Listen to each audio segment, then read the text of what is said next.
Étant donné la technicité du produit et les hautes pressions atteintes jusqu'à 1350 bars, les interventions doivent être effectuées par du personnel spécialisé et informé sur les consignes de sécurité et les précautions à prendre.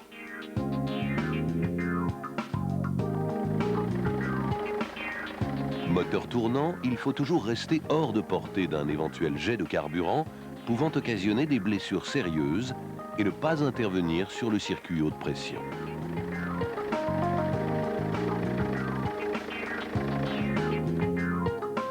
Après arrêt du moteur, attendre 30 secondes la chute de pression dans le circuit avant toute intervention.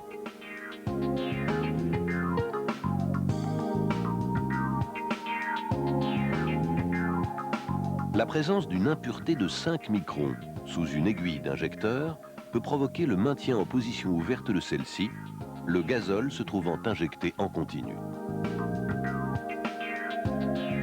Cela entraîne la détérioration du moteur en quelques tours.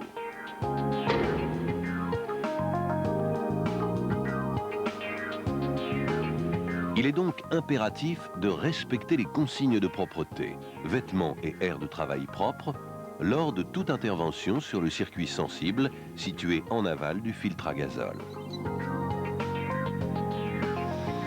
L'air de travail devra être protégé des sources de poussière.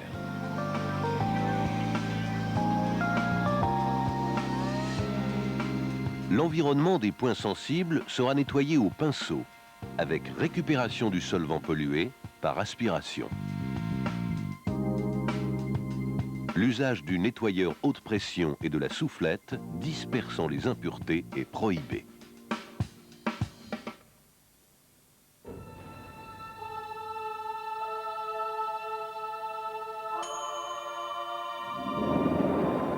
Afin d'améliorer l'étanchéité de la ligne d'échappement, la rotule de liaison a été remplacée par un raccord cône sur cône serré par un collier.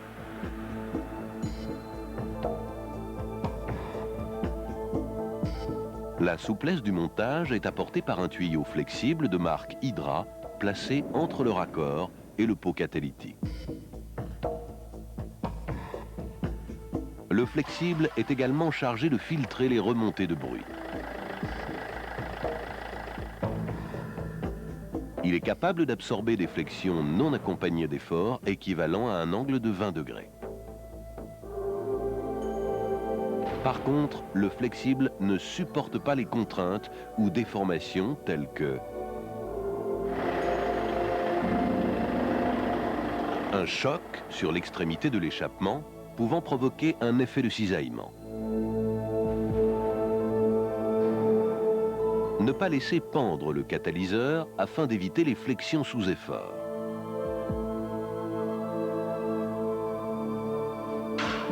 Ne pas contraindre le flexible en traction lors du montage ou une contrainte de torsion. Pour toute opération entraînant le décrochage du silencieux arrière, telle que la dépose du pare-choc arrière ou la pose d'un attelage de remorque, désaccouplez d'abord l'ensemble arrière.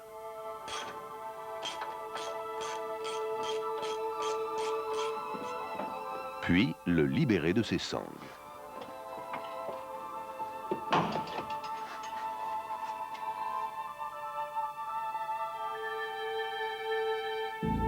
Lors de la dépose de l'ensemble flexible pot catalytique, désaccouplez d'abord la partie arrière, puis ôtez le collier de la bride. Libérez les fixations du pot catalytique.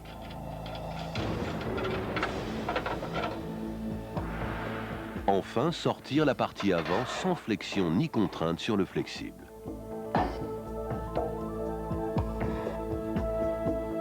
La longueur de la partie avant est variable en fonction du véhicule.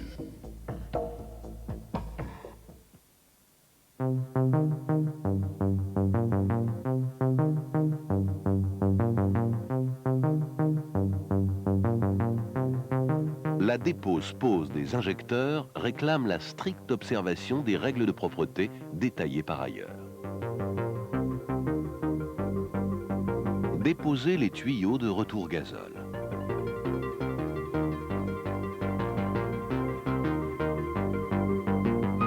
Desserrer les raccords des tubes haute pression en immobilisant à l'aide d'une clé les embouts de sortie côté injecteur et côté rail.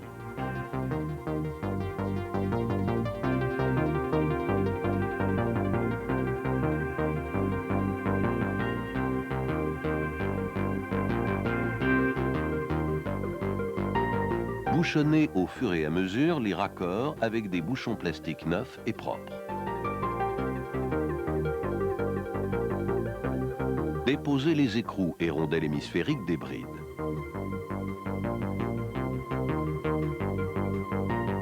Extraire les injecteurs avec les brides et en bouchonner le nez au coup par coup. Déposez les bagues d'étanchéité, les rondelles cuivre et les pions d'appui des brides. Obturez les puits d'injecteur. En cas de difficulté pour extraire un injecteur, déposez le goujon à l'aide d'un système écrou contre écrou.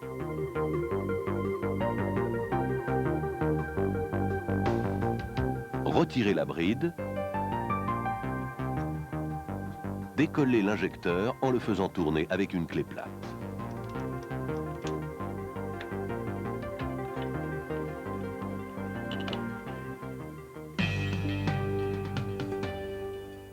Reposez s'il y a lieu les goujons, partie filetée courte côté culasse.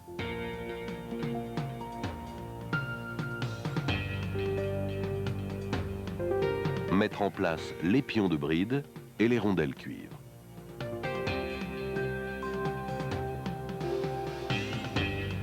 Reposez ensemble les injecteurs, munis des bagues d'étanchéité, et les brides.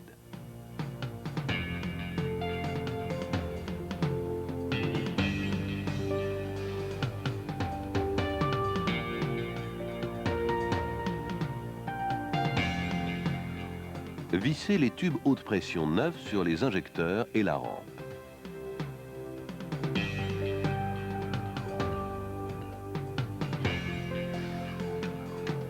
Puis, serrez les brides.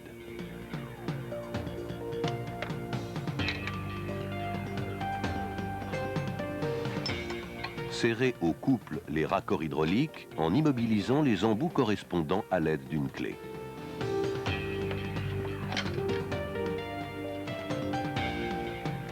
Branchez les tuyaux de retour au réservoir et poursuivre le remontage.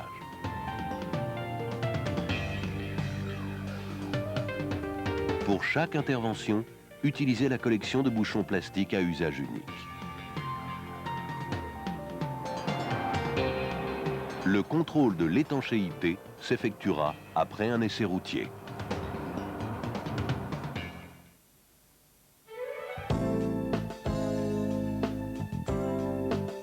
La dépose-repose de la culasse est similaire à celle des moteurs de la génération précédente. Seuls deux points sont à prendre en compte. Lors de la dépose de la distribution, profitez du retrait du support moteur droit pour ôter les deux vis en prise dans la culasse.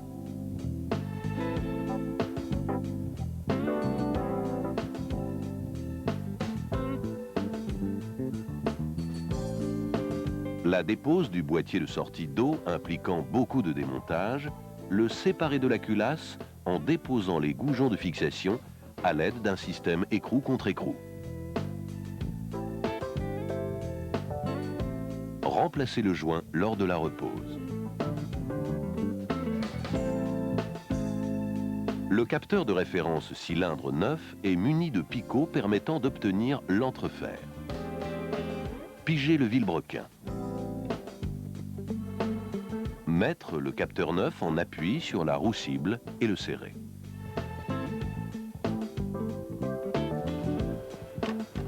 À la mise en route, le picot casse.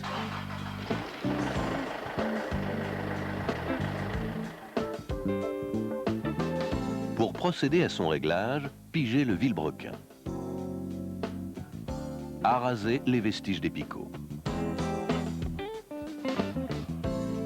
Respectez l'entrefer préconisé entre capteur et cible.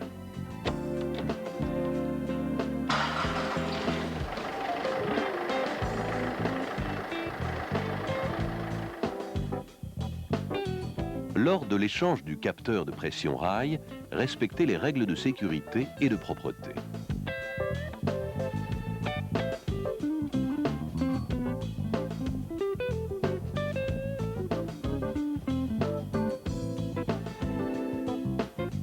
S'assurer du retrait de l'ancien joint, côté rail ou côté capteur, avant de reposer le capteur muni de son joint neuf.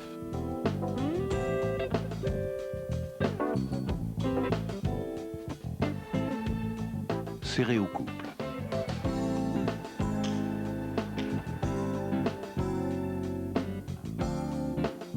L'échange du filtre à gazole réclame les précautions de propreté habituelles sur HDI.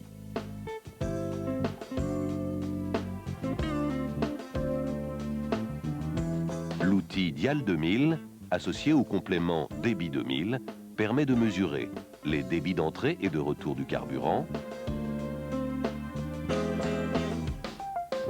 les pressions d'entrée et de retour. Il est strictement interdit de réaliser le branchement des appareils de contrôle entre l'aval du filtre à gazole et l'entrée de la pompe haute pression afin de ne pas introduire de corps étrangers en amont des injecteurs.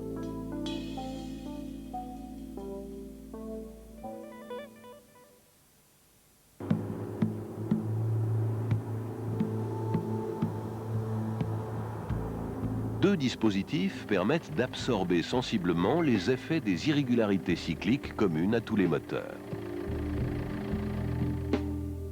La poulie d'entraînement des accessoires et le double volant amortisseur sur certaines versions.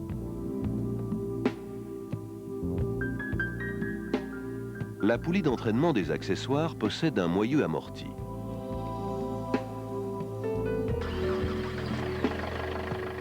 Afin d'absorber les à-coups provoqués par la mise en action ou le débrayage du compresseur de réfrigération, elle est de plus découplée en torsion.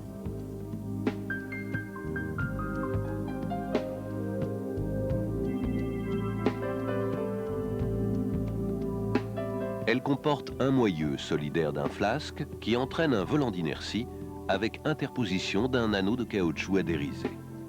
Ce volant amortit les vibrations de la même façon que sur une poulie classique, mais ne participe pas à l'entraînement de la courroie.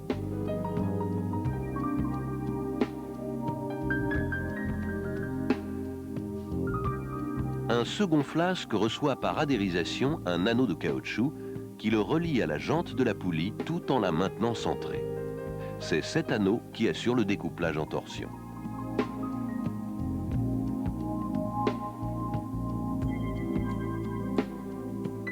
Le décalage angulaire entre moyeu et jante est limité.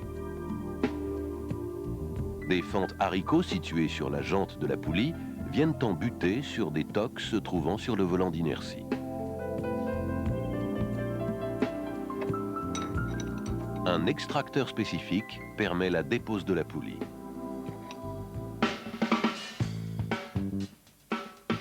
Certaines applications du moteur DW10 reçoivent un volant d'embrayage particulier destiné à combattre l'acyclisme du moteur. L'acyclisme ou irrégularité cyclique d'un moteur à 4 temps est causé par la succession d'un temps moteur suivi de 3 temps résistants pour chaque cylindre.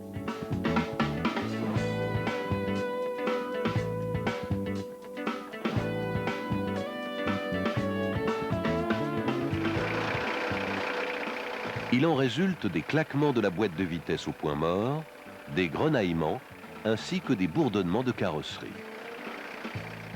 Ce problème est habituellement combattu par l'inertie du volant moteur et par le moyeu amortisseur de la friction d'embrayage.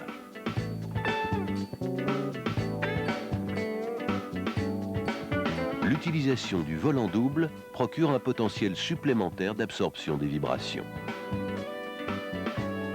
L'ensemble comporte un volant primaire lié au moteur.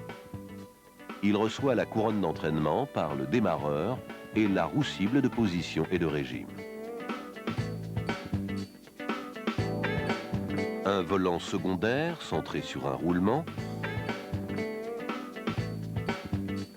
reçoit le mécanisme d'embrayage.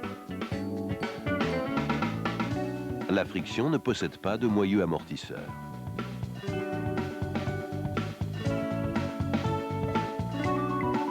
Un ensemble de ressorts est interposé entre les deux volants. Un entraîneur s'appuie sur les extrémités des ressorts. Il est rendu solidaire du volant secondaire par des rivets.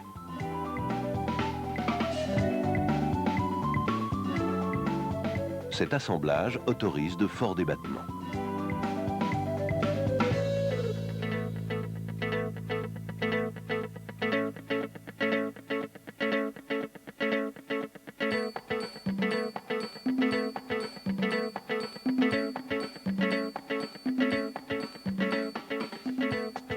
Pendant le temps moteur d'un cylindre, le volant lié au vilebrequin va subir une accélération angulaire. Il va tourner plus vite que le volant secondaire et comprimer les ressorts périphériques.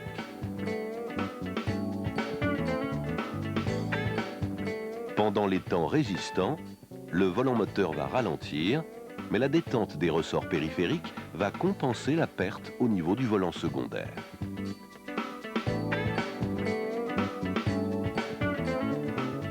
La vitesse de ce dernier ne varie pas.